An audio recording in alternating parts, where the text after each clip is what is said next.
Well, Inter Miami has 4 losses in their last 5 games across all competitions. A loss to Minnesota United over the weekend, 2 losses to the Vancouver Whitecaps in the CONCACAF Champions Cup semifinals, and a loss to FC Dallas. They do have a recent win over the New York Red Bulls, but when Inter Miami traveled to Minnesota United over the weekend, this was the tifo at the game. History over hype, culture over cash. And Dave Beckham, I don't know if he really liked that one in the comment section, saying respect over everything. But he added a heart, so it's okay. It feels a little like adding an LOL at the end of something just to make it a little bit lighter. But listen, seeing all the recent results for Inter Miami, guys, it makes you wonder what the heck is going on with Miami this year, Tom. So there's 2 ways to look at it. The first way is this just a bad stretch over a very long season, or are these problems structural and things to worry about moving forward? I do think it's a little bit of both because, one, Vancouver is a very, very good team, and Minnesota United, I think, is also a very good team, particularly at how they match up against Inter Miami. Minnesota don't want the ball. They're dead last in the league in possession. They are first in long pass percentage, so they want to go in transition. They want to defend deep. They have great structure. All of this and set pieces, all of this was known. So that's the bigger worrying side. And Javier Mascherano touched on this in his post-game press conference. He said, we know what they want to do. We know that they want to play in transition, and we know they're great on set pieces. That is the worrying sign, and we switched off in so many words. So if that doesn't get fixed, there's no amount of talent that's going to fix it. That being said, it's May. It is a very long Major League Soccer season. They have a game in hand on the rest of the Eastern Conference because they had a week off in an international break. If they win that, they're like 1 point off first place in the East.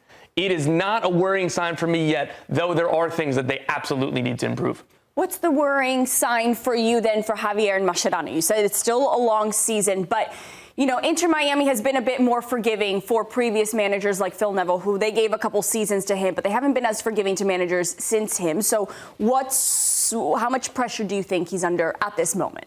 2 different things. Pressure, absolutely high. The urgency. This is a big club in MLS. This is a team that expects to win every game, be in every competition with a chance to win it. So the pressure is high, but in regards to worrying about his job, very low. He only got here, he's 15-ish games in across all competitions. He is best friends with Lionel Messi, Sergio Busquets, Jordi Alba, Luis Suarez. That's going to give you a lot of job security. And again, I want to say, I don't think that, even without those circumstances, I don't think that his job would be in question. Nico, do you agree that you don't feel we don't need to worry yet about Inter Miami? Yeah, no, I do think we need to ask questions about Inter Miami because they don't play well a lot of the time, and they're very reliant on their superstars to kind of get them over the line when everything else doesn't follow suit. Their defense is atrocious. I mean, their defense last year wasn't good at all, and you would say that this year, by the players that they signed, that they would level up, they're worse. I mean, you just look at the way that Chelo Weigand plays, and it's not even half decent, right? It's really, really bad. And I don't think Major League Soccer is a league where from March to October that too many teams can beat a team consistently when you have Messi, Busquets, Alba. I think their quality alone will get you into a playoff circumstance, so that's why I don't think ultimately we're going to be worried. But when they play against teams that are good soccer teams, that have a good project, that have a good manager, that have a good understanding of who they are, especially this season, they figure Inter Miami out. I think last season that was the issue, right? Mm-hmm. Good MLS teams weren't able to put Inter Miami away. This season we're seeing more of that. That a good MLS team will beat this. There's so many holes all around that this team points to not being able to over a long period of time. Like if this was a league, there's no chance that this team is winning the league, but it's MLS. Hold on. It's early. There are still 23 games left for Miami. I will not be surprised if they do win the Supporters Shield. Really? There is not much of a difference. And again, they just beat the Columbus Crew on the road. Columbus Crew are regarded by one of the handful of very best teams in the league. For me, FC Cincinnati was my Supporters Shield pick. Miami could overtake them. They're only a few points behind You them. think this is sustainable, though, the way that Miami plays? I didn't think it was last year, and then they set a points record, so maybe my opinion doesn't matter too much here on this end. I don't think it's sustainable, but you know what's usually not sustainable is Lionel Messi's ability to single-handedly win games. They shouldn't have really been in this game against Minnesota. Messi scores a great goal, great assist by Alba, who has been bad against the ball, but very good with the ball this season. And then it was 2-1, and they were knocking at the door. It seemed very much more likely they were going to equalize than Minnesota was going to score. And then just a bad set piece defense. But that's what a lot of opposition is going to be up against when they play Inter Miami. Mm-hmm. You might take the lead, almost like you're expecting that Messi goal that gives Inter Miami life. For example, against LAFC in the CONCACAF Champions Cup, Inter Miami had no business getting back into that game.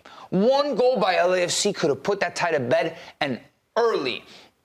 And they didn't do it, right? But those are the moments that if you're an LAFC, because LAFC is a team of the caliber that, like, if you're up against an Inter Miami and you have an opportunity to just put them to bed, put them to bed. And I think there's a lot of teams that don't have that sense of smell. Mm-hmm. They see the blood in the water, and they're not ravenous enough. And this is something that we want to see if in Major League Soccer develop, where there is blood in the water. Put them away. But yeah, I think there's this giant X factor, massive X factor, the biggest X factor in the league. That's Messi that you can never write off. Well, Miami now also has to juggle Club World Cup coming up. That starts in a month. And Sergio Busquets, he set the expectations, Nico, didn't he, recently with some comments that he made about what you can expect or maybe not expect from this Inter Miami team heading into the Club World Cup? He was speaking to DAZN in Spain about Club World Cup and their chances. And I think not only was he setting expectations, but he was being very real about Inter Miami situation. Yeah, but it's. I mean, let's start by saying that Inter Miami didn't qualify to the Club World Cup. They got invited to the Club World Cup, right? Yeah. Like based on merit, they're not here on their own merit. They got invited to the Club World Cup, and he said that they're going to try to compete in the group stage in anything but a group stage appearance is going to be incredible, because you look at these teams. But Palmeiras is routinely competing for Copa Libertadores and winning it in South America. Arguably one of the strongest teams in South America over the last 5-6 years. Porto. I mean, we're not going to talk about Inter Miami competing with a European team. And Al Ahly, they're from Egypt, but they're serial winners. They know what it's like to compete at big tournaments. It's going to be very difficult for Inter Miami. It'll be very difficult, won't it, Tom, for them? Yeah, and that's the thing. Like, what he said, like, it's good that he put his name on it, but even when they were in a good run of form, I'd be like, I don't expect them to get out of the group. These are, again, Porto and Palmeiras, I think, are ahead of them. And Al Ahly, that's probably a toss-up, given how good that they are domestically and in their continental appearances. It's their first game, right? So, in Miami. It's Hard Rock. Yeah, Hard Rock. I feel like that's, like, the only place that if you're gonna get out to a head start, has to be a result. It's gonna be at home, different energy, so we'll see. Now listen, despite all of this, it's LA Galaxy who's the one that's having issues still without a win in MLS.